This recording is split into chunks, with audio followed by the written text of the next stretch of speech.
Oi pessoal, na aula de hoje, na aula de número 35, a gente vai falar um pouco sobre a JVM e o seu modelo de dados, mais especificamente as pilhas.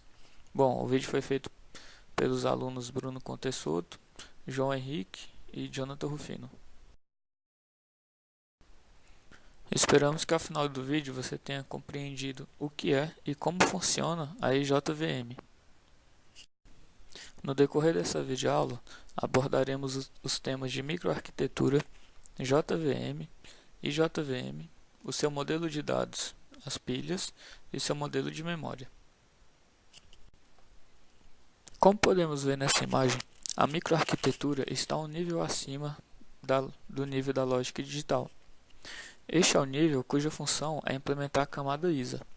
O seu projeto depende da arquitetura do conjunto das instruções a serem implementadas, bem como dos objetivos de custo e performance. Em relação às ISA, a maioria das máquinas RISC tem instruções muito simples, podendo ser executadas em um único ciclo de clock. Por outro lado, as máquinas Pentium podem precisar de vários ciclos para executar uma instrução, visto que podem se requerer a localização de operandos, leitura e armazenamento de resultados.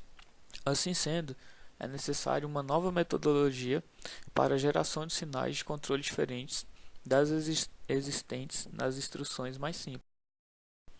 A microarquitetura de uma máquina é usualmente representada como diagramas que descrevem as interconexões dos diversos elementos da microarquitetura da máquina. O circuito eletrônico que implementa esses elementos é chamado de implementação da microarquitetura. Elementos de microarquitetura podem ser desde gates simples, registradores, multiplexadores, contadores e etc., até elementos maiores. A JVM, ou Java Virtual Machine, é a responsável direta pelas características de portabilidade dos códigos, ou seja, pela independência de plataforma da linguagem. Quando você compila um código Java, você estará gerando um arquivo de bytecodes de extensão .class. Estes arquivos são utilizados por outro programa para executar de fato o software. Cada computador tem o seu programa, mas todos eles são capazes de ler bytecodes e transformá-los na linguagem da máquina em questão. Na verdade, a JVM é uma camada que é colocada entre os bytecodes e a máquina. Resumidamente, os compiladores geram códigos para serem lidos pelos interpretadores e estes geram códigos para serem lidos pela máquina. Já a IJVM, ou Integer Java Virtual Machine, é um modelo de microarquitetura que tem como função implementar o nível ISA.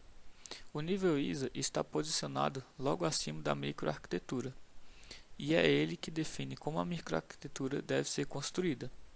A IJVM faz parte da JVM, porém possui apenas instruções que lidam com inteiros.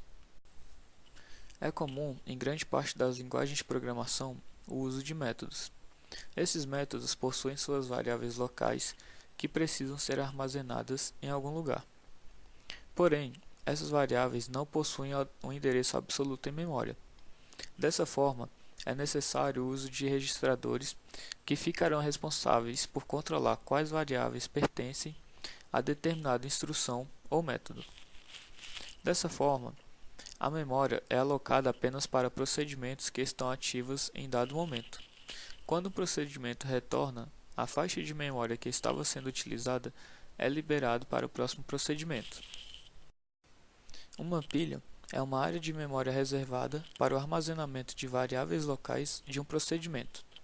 Ela utiliza dois registradores, LV Local Variable, para apontar para o endereço base das variáveis locais do procedimento corrente, e SP Stack Pointer, para apontar para a palavra mais alta de mais alta ordem das variáveis do procedimento corrente, ou seja, aponta para o topo da pilha.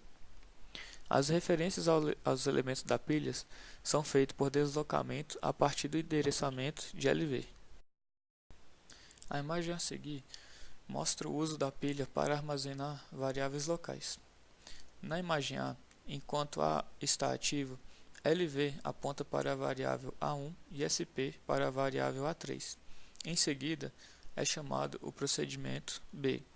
Então LV é deslocado para a variável local B1 e SP deslocado para a variável B4.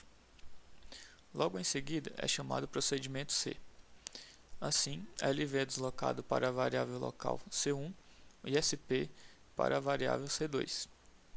Após retornarem os métodos C e B, é chamado método D. Então, o registrador LV é deslocado para D1 e SP deslocado para D5. Dessa forma, quando o procedimento retorna, aquela área de memória pode ser utilizada para variáveis de outro procedimento. A figura a seguir mostra o funcionamento de uma pilha de operando para o cálculo da expressão A1 igual a 2 mais A3. Para que isso ocorra, A2 é copiado na pilha e em seguida A3. Após isso, o cálculo propriamente dito pode ser realizado entre A2 mais A3. Quando esse resultado for retornado, ele pode ser copiado para A1. No modelo de memória da IJVM, a memória pode ser vista de dois modos: uma arranjo de 4 GB ou uma arranjo de um pouco mais de 1 bilhão de palavras, cada uma consistindo em 4 bytes. Porém, o endereço de memória não fica visível ao nível ISA, mas fornece endereços explícitos que auxiliam o ponteiro. As instruções IJVM só podem acessar a memória indexando a partir desses ponteiros.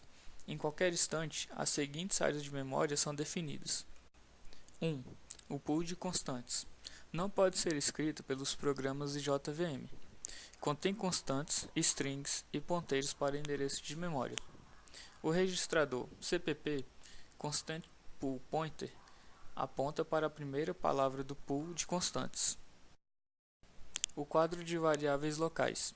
No início, guarda valores dos parâmetros, argumentos, do procedimento chamado. O registrador LV contém o endereço da primeira posição do quadro de variáveis locais. 3. A pilha de operandos. Fica imediatamente acima do quadro de variáveis locais. O registrador SP armazena o endereço do topo da pilha e muda de valor durante a execução do procedimento. A área de procedimento. Região de memória que armazena o programa.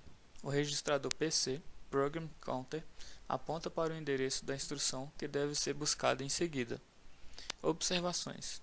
CPP, LV e SP apontam para palavras, 4 bytes cada palavra. PC aponta para bytes, cada instrução ocupa 1 byte.